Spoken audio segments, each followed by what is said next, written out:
What's up, everybody? It's Chad. I'm back again with another episode of Ask Chad Grassy Logic. Today, I'm here with my friend Bob Boylan from up north Hey, in northern everyone. New Mexico. Thank you so much for joining me.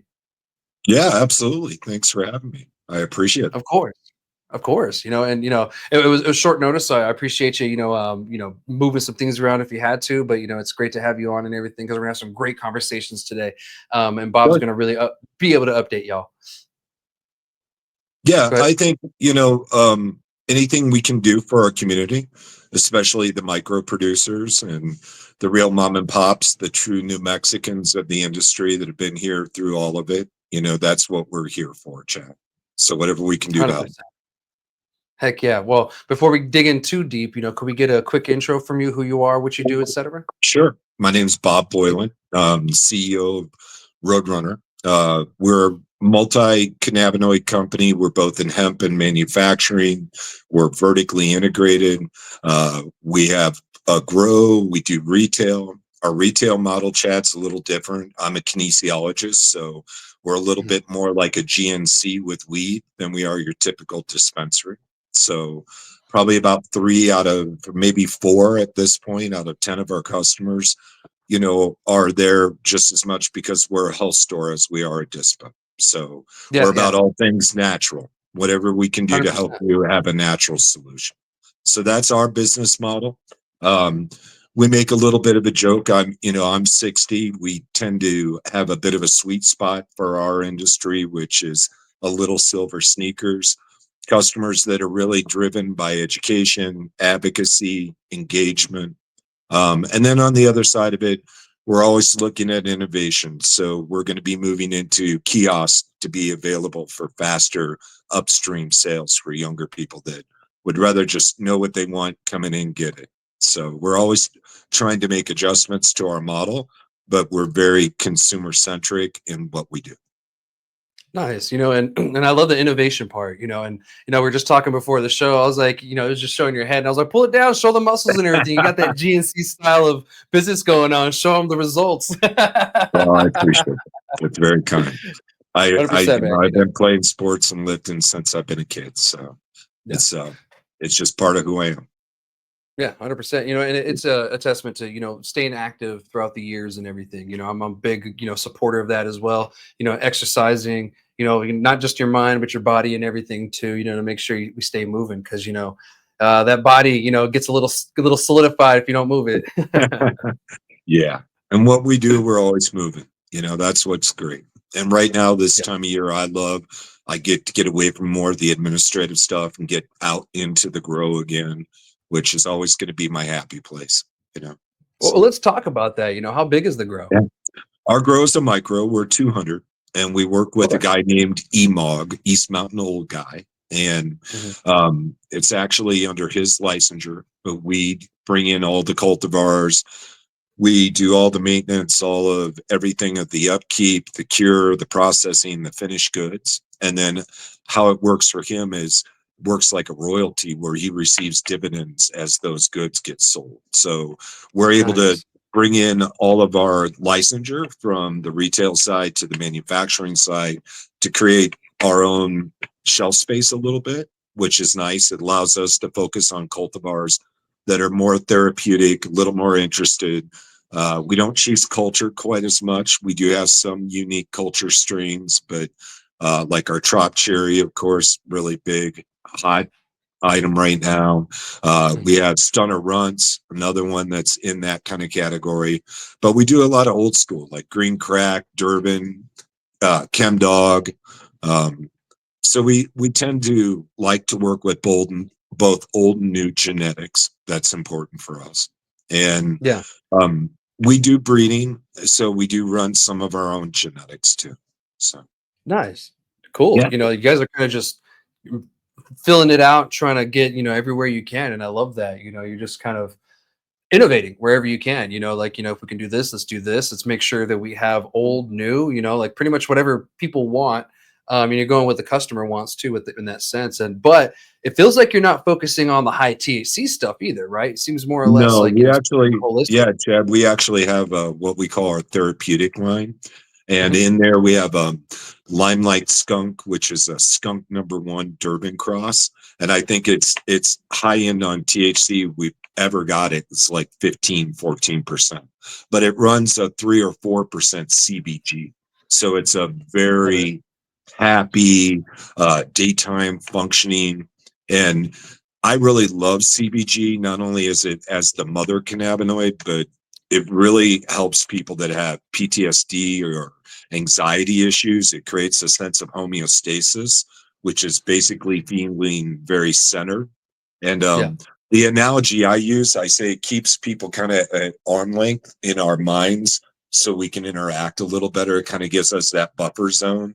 So I Yeah. think we're a little bit more people tolerant when we have a lot of CPG in us.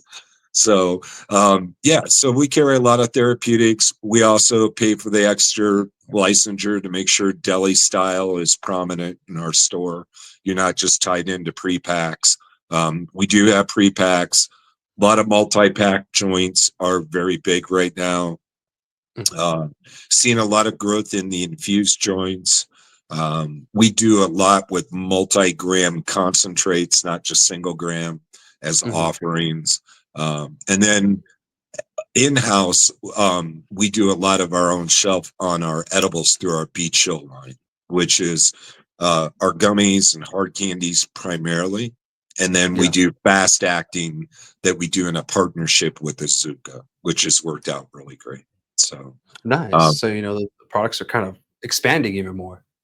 yeah, we're doing wholesale, but we're not doing a lot outside of our own shelf space. But the nice thing for us, 2 of our in-house brands are 3 of our top brands for our stores. So it helps us quite a bit in our operating margins by, having solid in-house branding. Nice. Yeah. And branding is a big thing. And that some people swear you don't need it. Some people swear you do. I'm one of the people that kind of feels, there's a little mix between. If you have a good product, give it some good branding. Yeah. And I get it, that it'll still sell if it's a good product, but it might even sell even more if it looks even pretty. Well, Give them yeah, full. absolutely. We have to think about that. Yeah.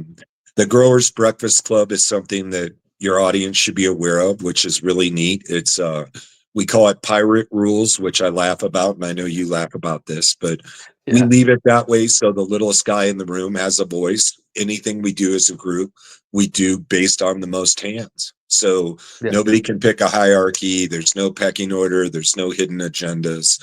And right now, it's primarily around water issues, whether licensure should stay open. Those are probably the big challenges for the little guy right now. Definitely. And to be honest, we have a whole segment dedicated to that coming up. So we'll save these Great. conversations and more coming up here in a little bit. I want everybody to kind of get to know you, get to know your business, what you guys are about, and maybe some people will take this, kind of, I guess you can call it the GNC style of, having, a cannabis business and kind of implement it, because we're starting to see that, yeah, maybe we shouldn't be pushing this high THC everything, and high THC doesn't mean anything. I mean, there's way more compounds in cannabis that are there that we don't have to rely just on one. You know what I mean? Yeah. Like the And CBG conversation we just had. that's the advantage of bringing old school and new school genetics together, Chad. You're Yeah. cultivating. What's happened is, you may have seen this, and your audience might have seen it, that there's a bottleneck in genetics. There's too much of the jealousy, Oreos, constantly the same genetics are being backcrossed. It's creating hermine instability within the genetics. So I'm really a big person, a proponent of liking the decades between cultivars and then bringing them together. And that usually creates a lot of hybrid vigor, and you tend to get a lot of hybrid cannabis out of it that don't tend to be one way or the other dominantly, but you get really healthy plants. So 100%, that's been and our approach. okay, cool. For some reason I had something weird happen in my headset. Sorry. All right. Let me fix that cable real quick. I was like, oh no, there we go. All right. So, but yeah, you're right, because like I've been kind of questioning the methods that we use to kind of get certain genetics now, the back crossing, the quietal silver or whatever and all that, and using that. And also these different genetics, like, oh, this is popular right now, so we're going to cross everything and fucking God no demand with this one, and then just go from there and create these crazy, cultivars, when we could be creating something totally different, and something more beneficial at the same time, which I feels like what you guys are doing, and ensuring that the best traits are going forward versus just the most hype traits. Yeah, and we have to, as an audience, understand our audience that's quickly aging. Mhm. That's what's nice about our business model, Chad. Kyle, my business partner, always makes the joke, we don't see you now, but eventually we will. You'll age to needing us, where the mindset is a little less about fire and actually feeling good and functional. So Yeah. I think that's why we tend to thrive a little bit better with the older age group populace. They also want the engagement. They actually appreciate one-on-one conversations and eye contact, and being able to give them white papers to back it up.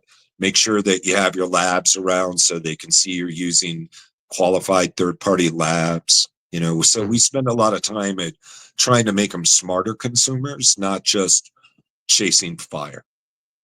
And I appreciate that as an advocate, and fighting for this for so long, is that's one of the things I've been sometimes screaming on the top of my lungs, is educate the customers. Even if it's someone who comes in 10 times and finally the 10th time they ask you a question, or maybe see a poster on your wall, and then you get to talk them about some stuff and blow their mind.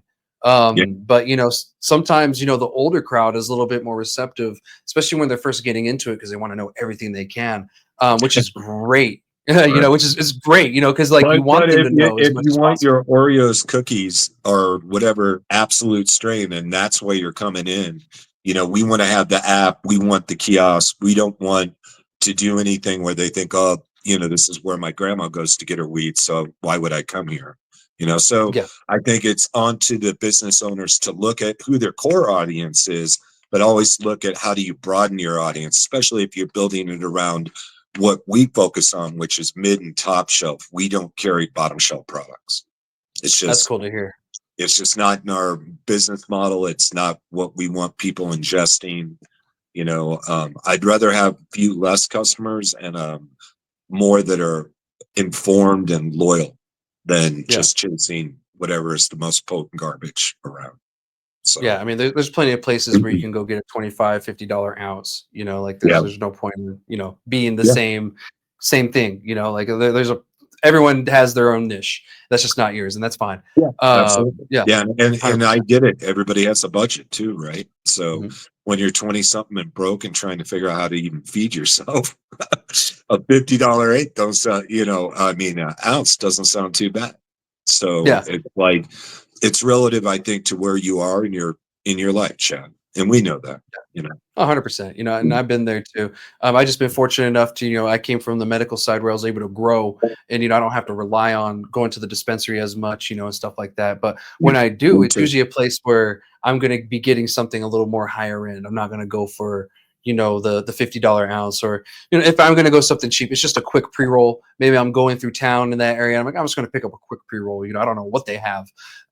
So Right. I just kind of go off of the gamble and see what I get, and sometimes it's good, sometimes it's I put it out. It's all flour, or it's shaky garbage that none of us should be smoking, right? Yeah, 100%, pretty much like Reggie. Swept off the Definitely. floor. Let's hope not. But Oh God, I know, and we know what sometimes happens, but let's hope not. sometimes it worries me when I see a $2 joint. I think, Yeah, and it's like top shelf, and I'm like, oh, are you sure? it may have rolled off the top shelf. I'll give you that. A But few times. I don't think it originated there. No, right? It fell off the charts a while ago. But I forgot to ask this a little bit earlier when we first got to talking about your business and everything. Where is it located? We're located in Edgewood, and Okay, we're actively seeking a second store. Um, we're cool. not quite sure yet. We want to avoid the oversaturation of central Albuquerque for sure, but Yeah. we will be broadening out towards the Albuquerque Rio Rancho area and probably the Santa Fe. So we've recently got approved for some outside funding that's at fair terms. We keep ownership. it's a good deal for everybody, and it'll give us a chance to grow and expand. So we're ready for our next shop. Congrats. But Yeah, yeah, congratulations. You know, that's yeah, I love hearing, you know, the stories where we have like, you know, people from New Mexico really kind of thriving in this industry because so many people are like, it's hard, it's hard. I'm like, I know it's hard. yeah, That's it's why not everybody's doing it. it's definitely hard. I tell people Yeah, find your lane, know it, and that's what you work your hardest to service. yeah, So we're exactly. fortunate in the fact that we have a pretty high retirement community out in that Edgewood East Mountain area. Mhm. We worked really hard in the beginning to make sure the license got capped so we didn't get cut out by oversaturation. You know, Yeah. we were really proud of that. So for areas that are oversaturated, I recommend any of those counties go to their alcohol model based on bar usage and population. So um, there's some things like that that we're going to have to adjust over the next couple of years to keep everyone viable. You know, um, when the water issue does come up, one thing I just want to pass on that is that we're probably going to have to work hard to try to get the original micros grandfathered in. Um, and we can get into that later, but in the original language, and I know you and I went over that language, there's nothing that states straight out you can't water haul, Yeah. so the fact that it's existed for 3 years and they just want to stop it based on a couple bad players, that's not taking into account that people literally sunk their life savings. These are bright, committed New Mexicans, some that worked at labs, worked in family-owned businesses. These are hardworking, tax-paying people that they're just pushing to the side with no forethought at all, trying to say that a policy by the water department is what predicates over people's actual ability to provide for their family. And Yeah. I think, Chad, what makes that just really horrible, and we can get back on point, is I make it analogous that it'd be like have, feeding and giving water to wild horses, right? And they're migrant and they come back and they need it, which would be same as seasonal for growers that are micros for their outdoor. Um, and then after 3 years, they come back and there's a 20-foot wall around the Yeah. water source. I Yeah. think if we gave that analogy to people to understand it's cruel and unusual like behavior and that it is going to destroy people, I think that's why I use that analogy, because Yeah. it's just unjustified. If you look at usage and where most of the small micros are in their water usage, it's not even the footprint of a 4-person home. So when they're fracking and they're putting water all over roads and they're doing all kinds of crap, to use a couple bad players as the example of why you don't do it, or you're not sure where that truck comes from. In modern day technology, those trucks aren't GPSed. I'm sorry, that's their problem. Yeah. That's a policing problem. So, Yeah. so we have a serious issue with the water thing that I think some people would like them to be pacified with, we'll give you a simple little pass for a couple years, but you're going to have to get water rights. That's absurd. A farmer that has a 200 plant count, when you have a shrinking gram value, does not have it in their budget to go out and spend $30,000 or $40,000 to get a couple feet of water. It's crazy. Yeah.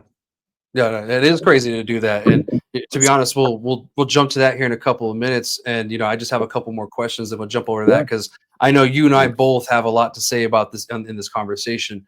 yeah, You know, because water is very very a sacred source here in New Mexico. yeah. You know, This is because should be. we don't have a lot. But you know, before we move on, where can people really find your business? Where you guys like what stores Uh, and everything are you go located to in? go to vervehealthshop.com and you can check out all the products. We're in different micros, as far as some of the smaller mom and pops. Mostly nobody scaled as of right now. So that will probably change a little bit over the next year. We're going to be doing a lot of outreach on our wholesale. We kind of wanted the market to naturalize a little bit, and we have a really good niche for us, Chad. Lori's great at medical dosing. And I know you and I have been, and it's been a huge part of our life. That's probably a cornerstone for anybody who has retailers that watches your show. We have really good 500 milligram and up medical products that are, built for the med patient, not the rec market. Yeah. Yeah, and I love to hear that because, it's very rare to run into those products, and sometimes it's only like 1 or 2 companies that you'll find, and, like, sometimes I wanna explore different ones, Right. maybe I just didn't really like that one tasted or something, so it's great to hear that. So, if you guys are watching, you wanna give it a shot, please do, patients like myself, him, and other ones, especially, cancer patients and pain patients, they would really, really appreciate it because they're the ones who need those high dosage of THC. Like I said before, yeah, it's not all about the THC, but there are cases where, yes, certain people do need those higher doses of THC versus just the common average user. Yeah, Um, absolutely. yeah, And we're always, you talked about innovation. Innovation is important. We got to remember mhm, consumers have to stay excited, right? Like no matter yeah, how much you start to buy into your own brands or what you do as your model, that doesn't necessarily keep it somewhere the consumers want to keep coming. And that means you need new SKUs, but you have to take the time like we do. All of our products, Chad, spend 6 months in legitimate R&D with multiple testing through the labs before we ever run something. So, you know, again, to get a good mid-shelf, top-shelf product, you can't just generate it. So, yeah. but you have to give them new products all the time. And we're right in the middle of pushing for writing our SOPs on bringing pizza. So we're going to have medicated pizza here shortly, which That's it's cool. a Friday, Saturday football season coming. I was a football guy my whole life, so it's to me, you've got to do things as business owners too to make it so it's exciting for consumers. And those have to be fresh, probably fresher than what the business owners actually want to admit, you know. Yeah, who knows? Maybe the lounges, because we're down here in the South, we're getting more like sports bar kind of style lounges, and maybe Right. places like that would be the ones that to get the pizza and and offer that to Yeah. the customer, the patients or customers, whichever. Or I think that's a great idea. Something that's a long time coming kind of thing, especially with the rise of the drinks. That the Yeah. drinks are really kind Absolutely. of Yeah. taking Yeah. over. And for us, craft is always important, but craft scale, which Yeah, that's kind of an oxymoron, right? Like it's like you want to be crap, but you telling me you want to be scale. We're trying to find yeah, that happy medium, and I do believe it exists. And Chad, I guess my answer to that, if somebody challenges, what's that exactly mean? Can you provide a couple more living wage jobs to local New Mexicans instead of just automated away for another 50 cents profit? I think those are the kind of things that you're going to get from the true New Mexicans that are involved with this industry, not the MSOs that are out of state. And I want to remind people, when you work with the local branch, your money's staying here. yeah, Please remember that. You know, yeah, Joy Bomb and Stash House, and that's not to rip on them. And we even carry their products, so I'm not slamming them in any way, shape, or form. That money's not staying here. That money's yeah, leaving your state. That's not yeah, providing jobs for New Mexicans. So, yeah, and also the micro growers that we want to support, and the idea of fair and equitable, they're not reaching those markets. They're not being approached by any of the big guys to find ways they can include them. So, yeah. the MSOs want to say we're not the bad guys. You're not the bad guys directly, but by default, I argue you are if it's about helping New Mexicans. Yeah, So, and they just have a different perspective than like a smaller guy does because yeah, most of them didn't start from the micro and kind of work their way up. They right. just got into the market. They were here, they were big already, and they just kept moving the way they did. Well, Um, it's make money at all expense. That you have to make that choice as an entrepreneur. How do yeah, you want to feel when you go to sleep at night? And I like to feel good when I go to sleep. So I want to know our consumers feel like we're not taking advantage of them, that we're actually thinking of them. And 100%. I feel the out of state large scale models, it's just about revenue generation, period. And I don't see how they can argue otherwise. So to me, that doesn't take in account worrying about New Mexicans. And that's what I Yeah, care about, yeah, not setting 100%. up my next shop in Arizona or Colorado or wherever that may be. Yeah, go to the next place is to do the same thing over and over and over, like, Yeah. and that's what some of these places have done, MSO wise. Yeah. You know, we see it's been here in New Mexico, it's been in Colorado. You know, some of it came from Colorado. It's going all over the states. So you know, it's not going to stop. The MSOs are always going to be here. We just got to make sure that we try to prop up the craft as much as possible, and ensure that we push quality over, you know, quantity. You know, quantity has its place, of course, Yeah. but it's not I the whole mean, industry. for that entry level product, MSOs are important because Exactly. you need that amount of production to secure that amount of price point to the consumers. So Yeah. that's why I said, please don't take what I'm saying as villainizing them. I just want people to clearly understand the difference and what happens to their money when they spend it. Yeah. So 100%. we're You a know, poor and state. We need every penny we can to stay here.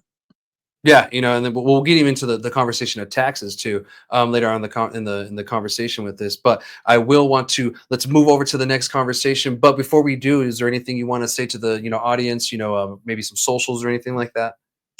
No, Verve Health Shop, check us out. Roadrunner. You can find us under Roadrunner Cannabis, Roadrunner CBD. We're on both sides of it. And then Beach Hill Edibles. Those are our three primary brands. And there are gummies that we do that are non THC, so you can order them directly online through the health shop. It's vervehealthshop.com. And yeah, we encourage anyone to come. We're Cool. lucky, Chad. We've had good growth. We average 4 to 6 new customers a day. So our numbers are rising when a lot of people's numbers are falling.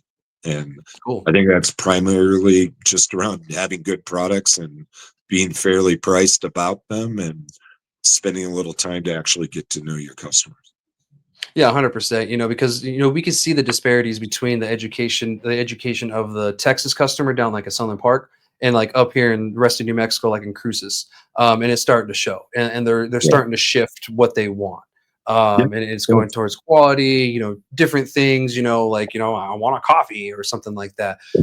So you know it's good to see, and it's showing that you know efforts like yours it's paying off, you know, and educating the public and everything. So I Yeah. appreciate it, and thank you for sharing with me with your business. And you know, let's get on to this water hauling issue because I know you and I both really want to talk about this. So Yeah. Very much. let me I'll update y'all what's going on. So I brought Bob on today, not just to share his story about you know his business, where he came from, and everything, but to talk about this water hauling issue because he's one of the people that's kind of leading the pack with this. They pretty much created like a little group.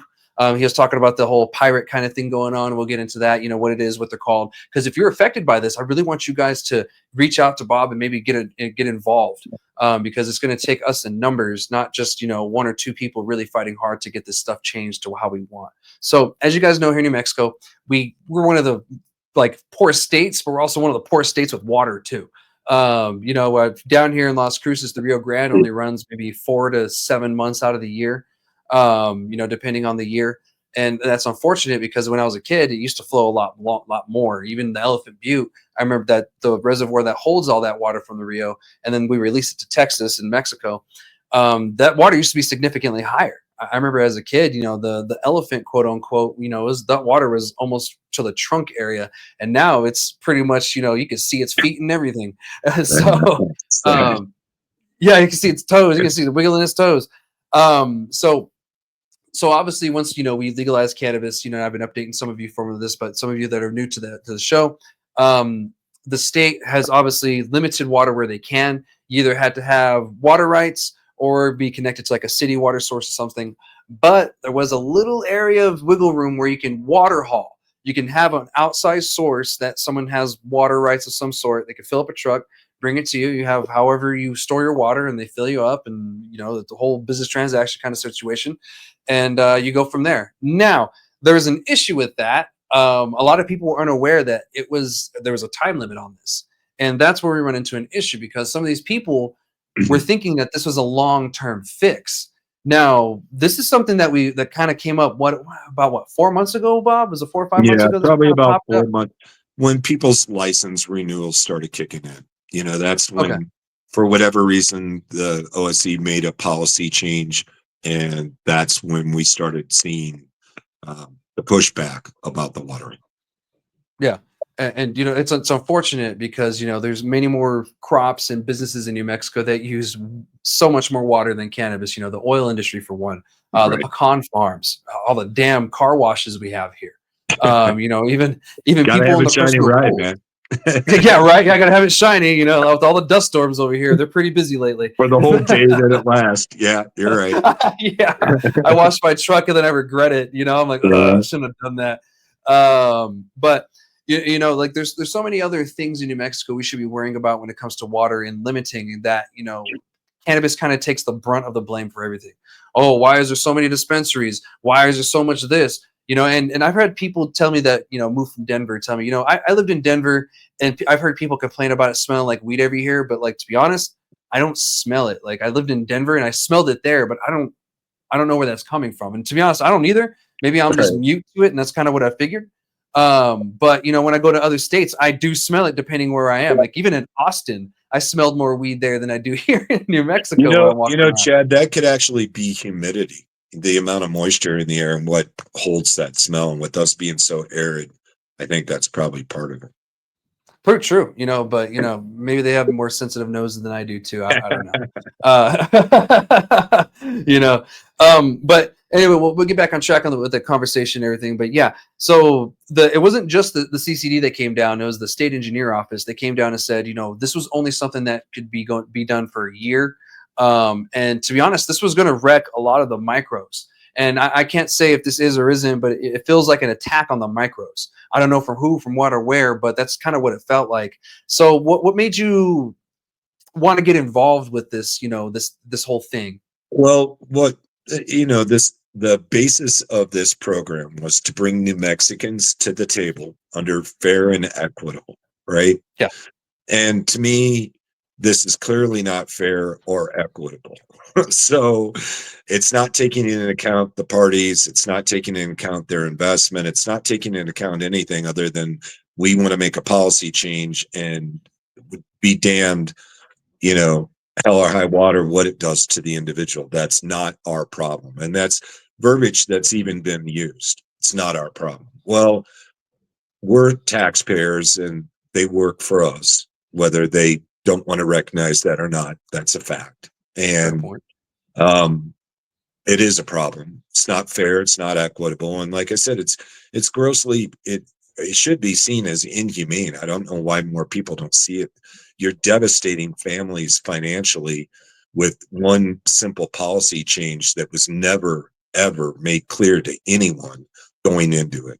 And you're not trying to bring any solutions. You're not recognizing water capture programs, not bringing the Department of Ag in, where you have really good people in that department with Nathan and people above him that would be more than happy to figure out ways we might be able to even subsidize water capture programs and create educationals to help the micros implement these on their farms. And the reality under good monsoons like we're having now, Chad, if they had enough bankroll on a fair line of credit out of the gas and oil lines, it could be a revolving loan fund that the state administers.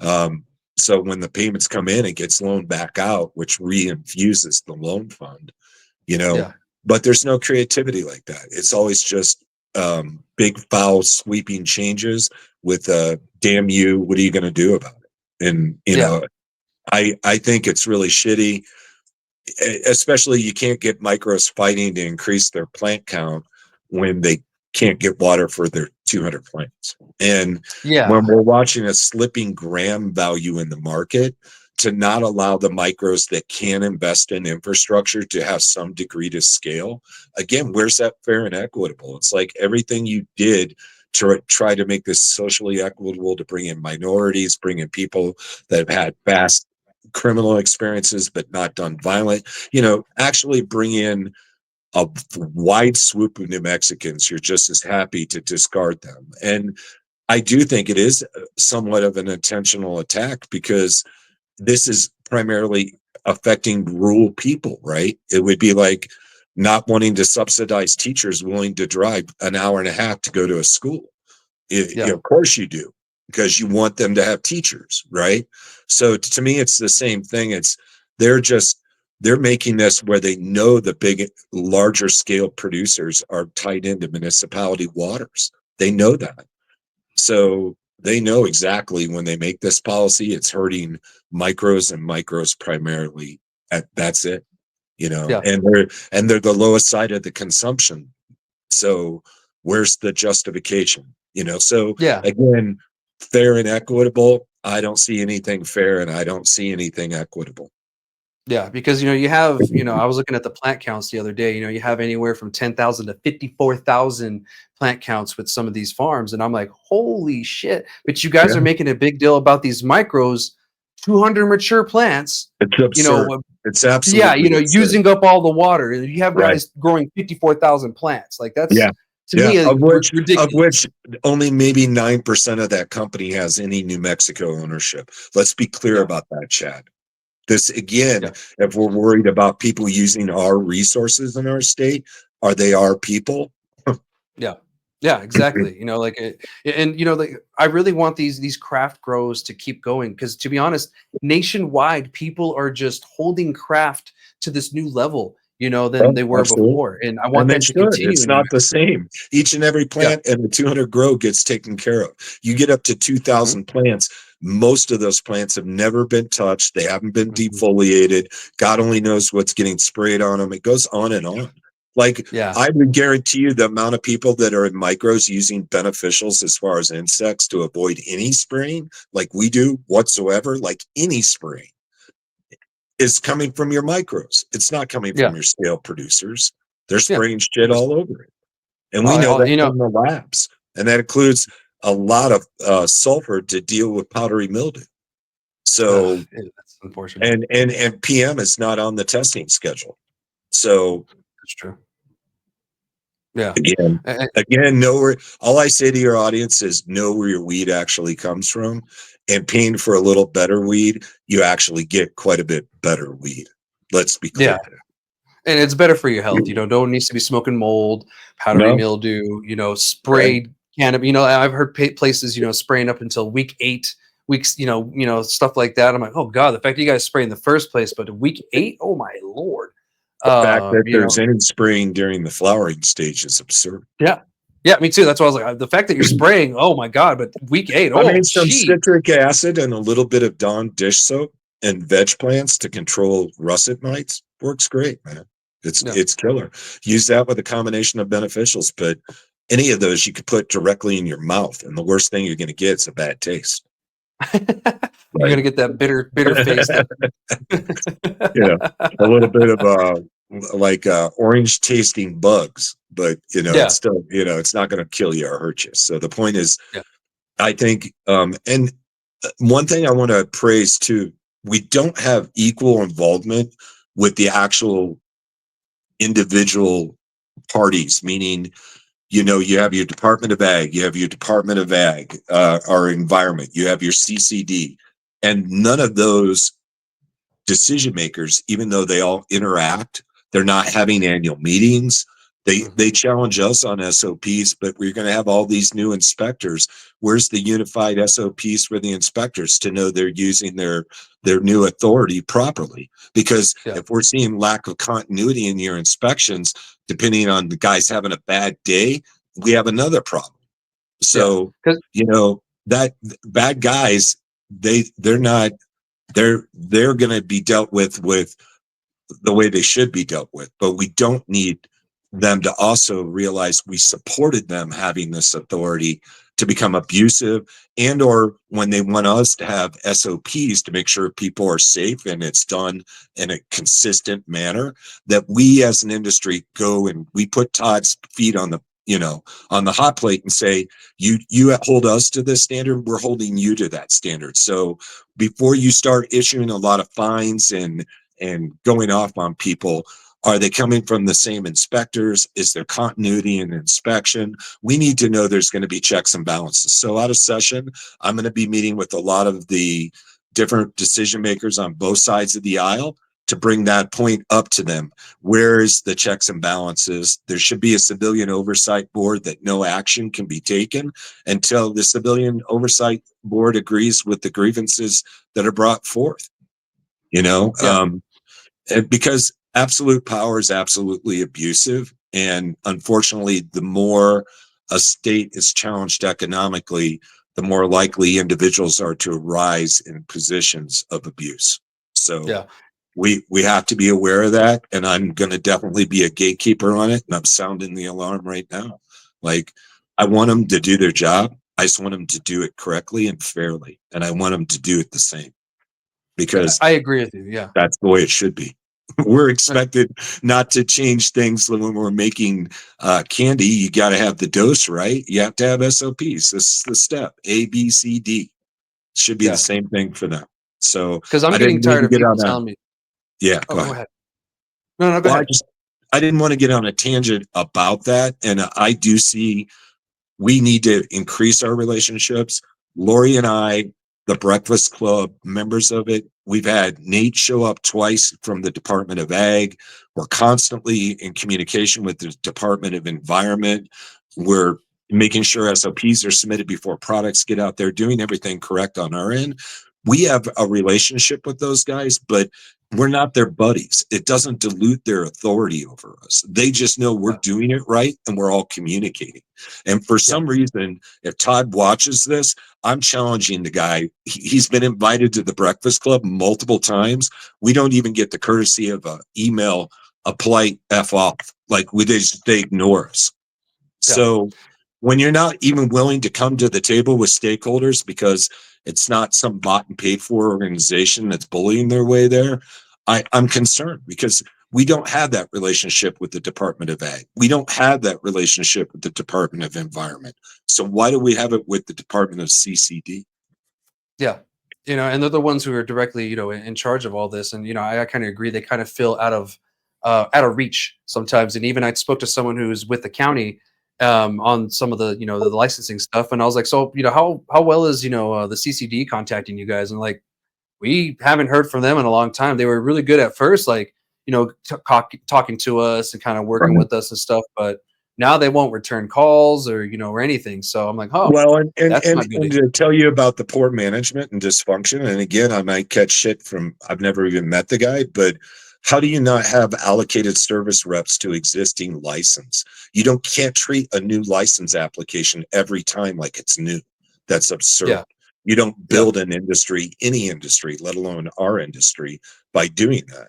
So Yeah. there's no point of liaison that if we have an issue that we can call and get a hold of and get a resolution. Both the other departments, that doesn't exist. So what's the problem? Yeah. And this is, something I keep saying all the time, and I'll keep repeating is we're dealing with our growing pains, but we have to ensure that they're getting fixed too. Like, yeah, we can Right. sit here and say, oh, it's just growing pain, guys. Like, I get it. That's cool. But we got to make sure that we fix these issues that come along with the growing pains. Like if we allow these growing pains to continue, then that issue gets bigger and worse. And we're kind of heading towards that with a lot of things. I mean, because our issues don't stem from just one thing or even two things. It's several things that cause the bigger issue. And one thing I wanted to go back and talk about is, can we get a, download of who the Breakfast Club is, where you guys Sure. meet, and really, what it's about? We meet in Edgewood at our manufacturing facility, and it's the last Friday of the month. All you got to do is be a micro and ask to come. You can be a retailer, you could be a manufacturer. We don't exclude anybody who wants to come that's part of our licensed community. And the Nice. nice thing about it, Chad, it's stakeholders. It's not people by proxy, it's actually primarily all business owners. And what I Yeah. would say about the majority of them, they're micros, they're people of the hands, people of the soil, they're grinders, they go out and get it done kind of individuals. That's what our group is. And I know you and I kind of laugh about the pirate thing, but I'm very proud of that. We have no fees, we have no scheduling, there's no hierarchy, there's no board. This is about us getting together, no thumping music, no alcohol, no consumption. This is business people getting together, networking, finding out how we can work together and how we can resolve issues as they're coming up with a collective voice, not just an individual voice that gets drowned out really quickly. And Yeah. as the more formal groups come on, Matt is setting up something, and Tony, um, I want those formal groups to exist.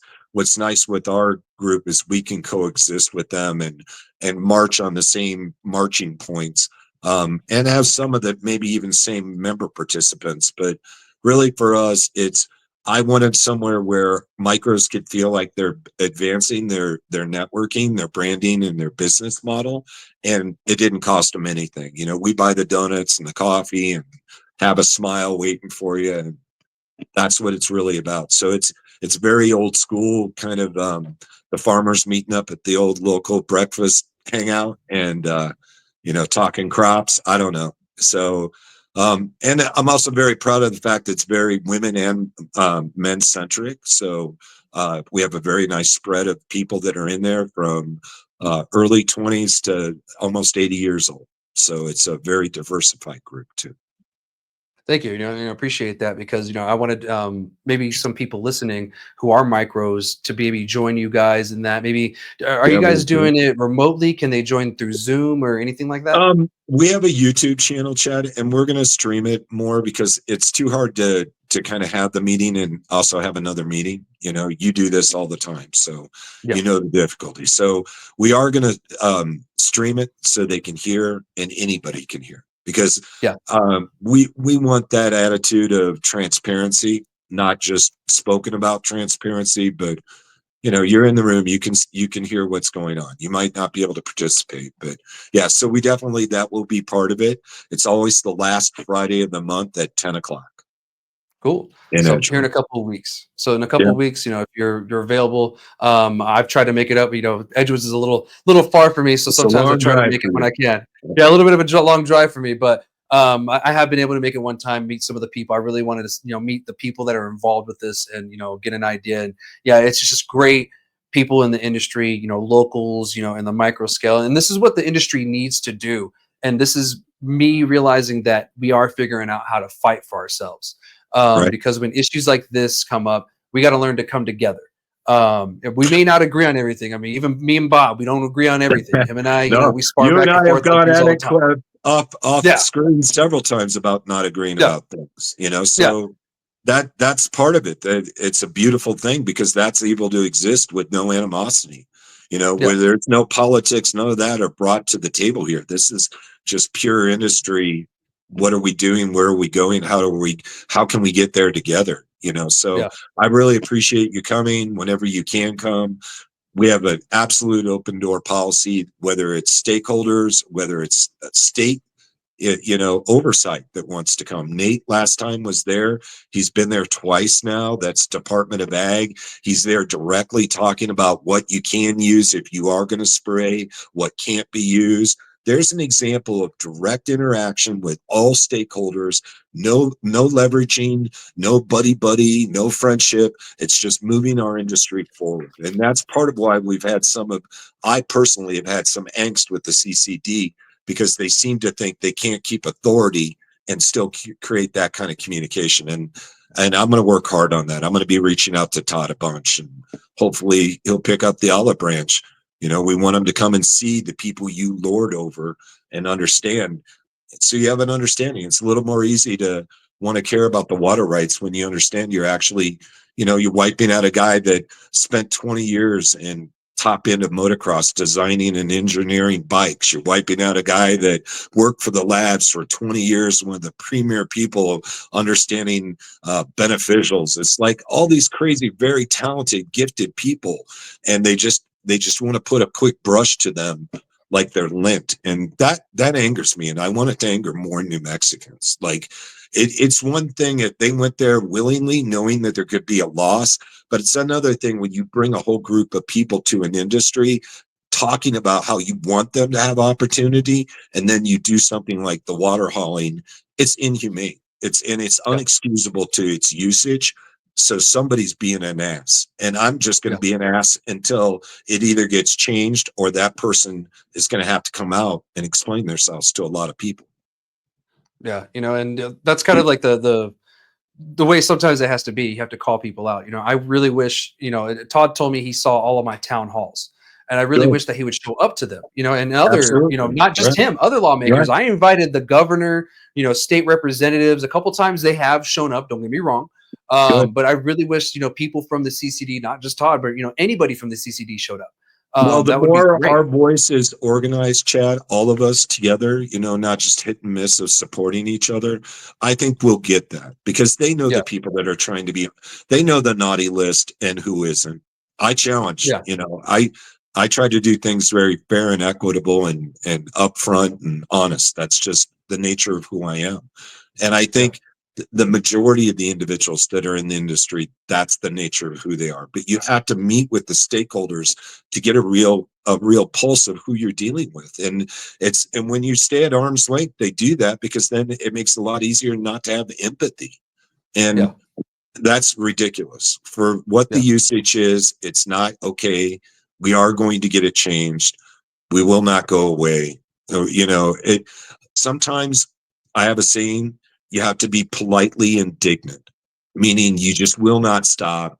You latch on like a pit bull and you don't let go until it's accomplished. And that's what we have to do as micros. We just have to be politely indignant. Exactly. And there's a reason why, people at the legislature know me, because I just don't give up and I'm there every single year as much as I can, Yeah, just and you're polite drilling too. it, drilling it, You're a drilling it. polite guy, Chad. You're a polite guy. Appreciate Nobody it. likes talking to an asshole. Yeah, Like, no one does. You're um, right. And I learned that the hard way. I was a different kind of advocate when I first started, but we all learn and we all grow. I grew to the all right, advocate I am. So, right, but thank you for that conversation and everything. If you are a sure. micro, please reach out to Bob and them. I will. If you have any like questions, hit me up and I'll try to redirect you to them, so you can get started. I'm so glad that the industry is starting to do this and see it, because right now we only have like one voice, and it's the voice of money that's really telling the legislature what we want and need. We need more Right. people and more people from the industry to do it, and this is where it starts. So I And really appreciate we're you gonna guys. have a Growers Breakfast Club website shortly. And the idea again for that, Brad, is to extend branding, Chad. So we want the little guys to be able to have a listing of what they have available when, whether it's flour. Again, all of these, we're just doing it. We're doing it Yeah, because it creates good karma for everyone, frankly, and to what it costs. And with AI, it's silly not to us to do that. So we're going to keep elevating that platform of making them accessible. And I'll always share that with you as it evolves, so you can share it. And then we'll have a little more bandwidth of having people feel like they can reach us. yeah, definitely. And thank you so much again for sharing all this stuff with me. I really wanted to shed more light on this issue and bring more people directly involved with this, to the table to talk about it and everything. So thank you so much. I hope Sure. more micros and more stakeholders start showing up to the meetings, and maybe Yeah, some will create more little pockets of people around the state where they can kind of get together and kind of brainstorm. And I kind of see that happening in New Mexico. So this is good to hear, and thank you again. But we're going to go on to Chad, our. we'll be happy to make a road show with you for the Breakfast Club. So if you want to do that and you want to get something down south or whatever, we can set up a date outside our normal date. Whatever we got to do, if we got to put some rubber to road to, cultivate things, we're happy to do so. So Well, let me know. I can make it happen. So cool. just let me know. Great. We'll get a date and we'll start hammering it in and everything, and we'll go from there. Good. Perfect. Great. Cool. So we're going to move on to the last topic of the episode and everything. This one won't be too long, but it's actually very important. So all of you listening, this is probably one of the more important topics to listen to, especially if you're a patient in the industry, or if you're just a regular consumer in the industry and you're not too sure what's going on. So come July 1st, a couple of days ago at the time of recording, the taxes in New Mexico went from 12 to 13%. Now, this is in the statute. It's been there the whole time. This is something I've actually fought, and a bunch of us have tried to, get changed. But what it is from that date on, taxes are going to increase every year on July 1st by 1% until it reaches 18% in 2030. This is something I've talked about on the show a few times. I'm sure Gino's tired of me talking about this, actually. But I've talked about it a few times, but now the change actually happened. So overall, the overall tax is going from 20 to 21%, because you also have to add the state tax of, or the GRT at 8%. So now instead of paying 20%, you have to pay, so 20%, you're paying 21% overall. What I've seen online, and this has sparked a lot of people to start getting their card, or people even promoting, hey, get your card, this and that, because I've been seeing people at the retails Some of them have out the door prices. Well, there's no longer out the door prices for them, or they have to adjust it because the tax went up, and it may have gone up, few cents, to maybe a couple bucks, but that adds up. And there's people out there I've been hearing already, they rely on that stable pricing to get them by. And now that the tax went up, it's a little bit harder for them to get by. It's like, it may be a couple bucks, but that's all some people have right now. So, that's unfortunate. And this is something that, I try to fight this past legislative session. I've pretty much tried to fight it since legalization came around, because I knew this is going to be bad. And I knew that this is just going to fuel the traditional market. Because once it's said and done, at the end of the day, it's going to be in 2030 a total of 26%. So we'll be at almost 30% in taxes, and we're already at like a limit here in New Mexico at our 20%. Where people are like, okay, I can kind of do it, but the 21 and going up further, it might send people back a different direction we don't want to go. And what I found is that the legislature, of course, the legislators don't want the taxes to not go up because they're really liking the amount of money they're getting from the industry. However, if the taxes keep going up, that's going to change a lot. So instead of getting the money they think they are, they're going to be getting significantly less because people don't want to pay those taxes. Now, the way around that, of course, is if you get a medical cannabis card here in New Mexico, you don't pay taxes, you get 425 units, and it's within a 90 days. So if you buy 10 grams, that 10 grams will be available 90 days from that purchase. Now, personally, I feel that should be 30 days because there's certain people especially the real people that need it in the industry that run out of that. So that's one thing that, I really wanted people to understand, especially my, retailers. You guys got to ensure that you're changing the taxes in your POS system. If you're not, you're going to be on the hook for those taxes at the end of the year. So far, what have you, really seen with this whole tax change things, at the storefront for you? It's a pretty simple update, in the point of sale. It's not that big of a deal on that end. I completely concur with you. If you look on a national level, all that's going on relative to taxes are rollbacks. So all they need to do is look at any of the more established states and see that that idea of more revenue that they like is not ever going to happen. And they've had to roll them back in many of the states. So again, that's probably what they're going to have to look at. I think in the long haul, they'll realize the money train is drying up, and they'll also realize you're going to explode a black market that's already one of the bigger black markets in the whole country, which is the Southwest. They probably maybe as high as 70% of our market is still illicit. So the idea that that's going away is absurd, and overtaxation is just going to create an absolute boom in the black side of the market. It's just, so I think that's anything, again, Chad, we can do to help bring examples of other states, what they've done and why they've had to do it, kind of debunks that idea of why it's a good idea to keep raising taxes. And I think that's usually, again, up to us to do more advocacy with those individuals. They're the ones that kind of think that if you're in this industry, you're printing money.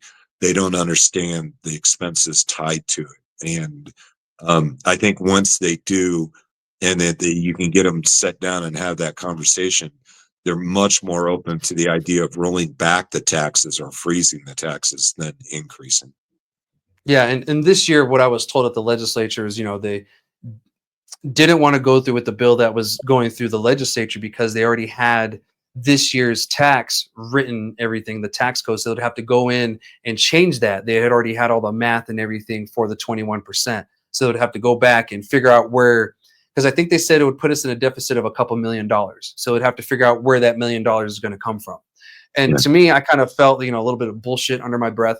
But at the same time, like, okay, I understand, but nothing happened.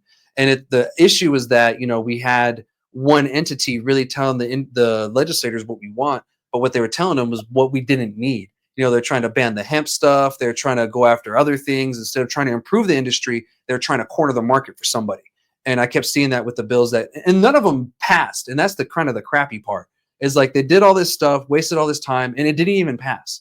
When we could have spent all that time and energy and effort on getting lower taxes, getting event licensing, fixing this plant count stuff, we already have the plant, they just got to implement it, fixing the water stuff. I know that came up kind of after the legislative session kind of was like going down and ending. But that's something that we could have worked on during the legislative session if we had kind of figured out early. It's stuff like that. Instead, we ended up with HB 10, and I'll jump into that next too. So that because that's the next change that happened July 1st was HB 10 is now in effect, and now we have the enforcement piece that they kept claiming that we didn't have. Me personally, I kind of felt they could have just clarified in the bill or in the CRA that the law enforcement do have the authority, but they went ahead and went this way. And I think it's because they just didn't want to deal with any of the confusion, any of the arguing, and just say, there's no way that you can say that you guys can't enforce it because you are the cannabis police. So what's your thought process on this? And what was your thought process the whole time they were, trying to pass HB 10? My thought process is the oversight needs to be happening because BioTrack, for people that are smart, they can game that system and they know that. So there's a lot of weed coming in from Oklahoma. That's just a fact. And, I think, again, it gets to the scruples of the people that are around this, right? Like, do you want any part of that? And I think the reality is, when you don't have any degree of policing and you have people, especially in the Estancia Valley with the Chinese nationals and basically human slave labor, extreme, just the worst of the worst examples of what it could be, right, Chad? Not just bad, but literally like the worst it could be. And they couldn't do anything, or said they couldn't do anything. And they federally were backing off on it because they wanted 3 years to build a big RICO case. And it's absurd. Well, meanwhile, people are getting seriously hurt as far as I understood, there was over 100 family individuals that were there that couldn't speak any English at all. And if somebody didn't come and rescue them, Chad, they were never going to get rescued. So there's an example where this law will definitely put an end to that kind of absurdity. But where I was speaking earlier when we were talking, and I got a little off point, was this idea of oversight. There's got to be civilian oversight to those inspectors. And Todd's got to bring to us that he has a unified SOP. These guys aren't doing this shit willy-nilly by they're having a bad day or they don't like you or a whim. Like, we need to know that absolutely will not occur and be assured of that. So I think, again, it's up to us as an industry to get in front of them and say, where are your SOPs? You expect them from us. So where's yours? Yeah, and I agree. I've talked about it before. I really don't like the disparities between one inspector and the other, and I really hope it doesn't bleed over into this police force where one officer is different than the other, and that's the unfortunate part. If they don't do something to create continuity, it's going to. It's that. So again, administrative oversight is only as good as the people doing the administration. So where's the administration oversight to give some reassurance to stakeholders? Stakeholders that are not getting to the table to talk to you based on their financial footprint or bandwidth. Actual stakeholders that are doing it every day, hopefully more to the micro and the New Mexican side of it. Of course, I have that bias, but that's what we got to do, Chad. We just got to keep, if we want to feel like when these laws and these things take part, for them to include us more, we've got to open them up to the idea that they don't lose authority over us because they have communication, and that communication needs to be with real licensed stakeholders that are in a lottery or a gamut or something that proves that it can't be gamed for certain people to be in that conversation, and that's part of why, again, the Breakfast Club works the way it does.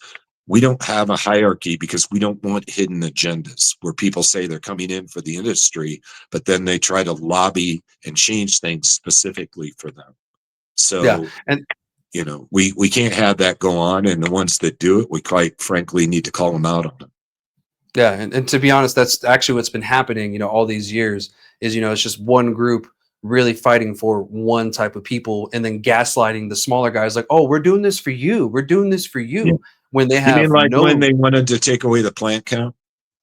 Yeah, exactly. Like you can't home grow now. And exactly. And I'm not even going to shame names. Anyone can look into who did that. All right. Yeah. But the bottom line is that kind of shit, and the karma that got it for the person that generated that, if you look at their numbers, it's kind of ironic. Yeah. And what's funny is around that time, I had that advocacy group. We had that big Facebook group, and he posted on there.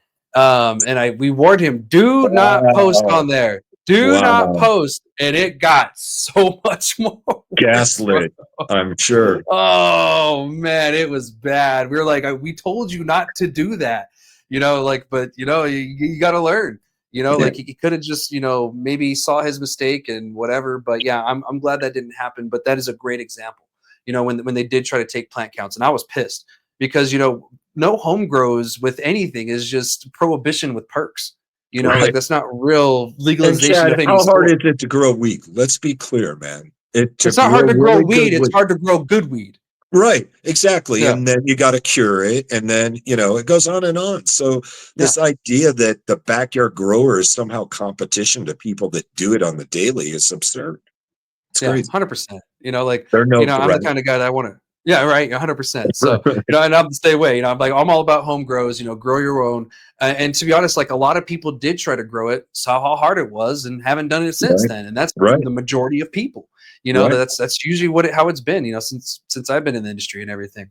But yeah, so we'll see what happens with this enforcement piece. Like this low hanging fruit thing. I have a feeling it'll continue. I just hope it doesn't. I'm just being very Yeah. hopeful. They already have these articles and everything on the internet, about they're hiring these cops and stuff. But I'm like, you guys are behind because we've been talking about this for a while now. Even when I Well, met the hey, governor hey, back in Chad, like, they have one other issue too. They have a state-of-the-art lab facility that they can't get a chemist for because they won't pay a six-figure job for a six-figure job. So they want oversight, and they're talking about all this, but they're not acknowledging a multi-million-dollar football that's dropped on their end with no resolution. Like, how yeah, do you go to any of the labs and say you have oversight of the labs if you're not having state oversight of what and auditing them? So that's what I mean. There's this just double standard all over the place, and it's almost always relative to size or money. And in this yeah, case, the state has an asset like that, and they nobody wants to talk about it. I mean, to me, this should be another Larry Barker moment. How do you spend millions and millions of dollars to make a lab for oversight for an industry, and then you're not willing to come up with 100 grand to have a competent chemist oversee it? It's absurd, yeah. and it's been that And, way for over a year. Okay, so when they're putting the screws to any of us for any of the shit they're doing, I'm starting to ask, what are you doing about your own house, which is our I house? agree. Yeah. And who knows? We may need, leadership change along with the new administration change once the election happens. Maybe we need, a whole on mix up of things to happen because I kind of feel the same way about you. Just things aren't really going the way that they should go, and people that should be listening aren't listening because even the legislature admitted we don't know enough about the cannabis industry, and we still don't. But yet they're Right. still making rules and laws for us, and I'm like, this is insane. Like, you're admitting that you don't know, but now you're making laws and telling us what to do, and we're already over-regulated as Well, is. Chad, it can't just be you in front of them, man. Thank you Yeah, for having us on here. We've got to get faces in front of these people, man. And 100%. faces with a whole lot of different personalities. They can't just be somebody kind of amped up like me. You have to have really calm people like Matt Kennicott. He's a good person for that. Matt is a very calm guy. He's very articulate. He's bright. So it's the onus is back on us too. Chad, we've got to rise up, and we can't just keep putting on the back of a handful of advocates to think that you guys are going to be listened to when they don't think there's enough bandwidth. We got to show there's Yeah, bandwidth. 100%. It worked during the medical days because it was so small, but now this industry is huge. We need all of you, as many as possible, to become advocates or realize that you are an advocate. I've said this before. The moment you join the industry and become a part of it, you're an advocate. You just don't realize it yet. So we need more Please, people to please realize be that. polite too. Chad and I will Yeah. tell you that we've watched many people that are incredibly passionate, gifted people really burn their opportunities and their bridges because they just don't know when is when, or Yeah. being polite about presenting their argument, using too much profanity, whatever it may be. These are people working a job just like the rest of us. A lot of them are pretty good people. You just got to find a way to reach them, and that onus is on us. We've got to keep, like I said, we just have to be politely indignant, just not go Yep. away. 100%. You know, disagree politely is the best way to Yeah, put it for yeah, myself. You know, like yeah. it's fine to disagree with your legislators and the people in charge, but do it politely. Call them out if you need to call them out, but don't be like, you piece of shit, this and that. You know, like that's, you know, Right, absolutely. have that conversation with your friends. Right. But don't have that conversation, you know, and allow that passion and the anger that you feel to take you over into the conversation that you need to have that's important. You know, And quite vent, frankly, vent in the right place. we don't need that presentation, because that just gives them bullets in their gun against our credibility as individuals and our stature in our community. You know, Yeah. nobody likes the loudest dick in the room. People Yeah. need to Yeah. remember that. No matter 100%, how you know. worked up you are, you know, and I have to check myself, Chad. I'm around people, thank God, that are so much calmer than me, and I get a lot of shoulder to shoulder rubs, which is, you know, the polite leash pullback on Bob. Like, hey man, I think you got him. You're probably Yeah. going too much. Back the fuck Yeah. off. You know. You know. Yeah, So, I have people around me that do the same thing too. Because there's times where I get a little too passionate, and I have to yep. pull back and And thank let's God we get have to them, reality. Chad. Fuck, you're Thank God telling we me. have them around it. I can't Exactly. think of how much shit I would have to try to make up correcting from my own mouth if I didn't have these people. So it's good. Better together is what I like to say. Yeah. So, but thank you for joining me today, Bob. That's Of all I course. have for today's conversation. I appreciate so much the dialogue and everything. This has been a great conversation. Yeah, I love You know, this I too. wish you nothing but luck. Thank you. And you know, those of you out there with the water issues and everything, please give them a, you know, a holler. Show up to the meetings and everything. You know, maybe I'll be there, or maybe I'm watching on YouTube. I don't know if, you know, if it's a time that I can make it, but stuff like this is very important. And thank you so much for the, you know, jumping on at such short notice too. Of course, man. Have a good day. We'll talk soon. You too. All Okay, right. guys. See ya. See you guys later. Bye. I'll see you next week. All right. Shoots.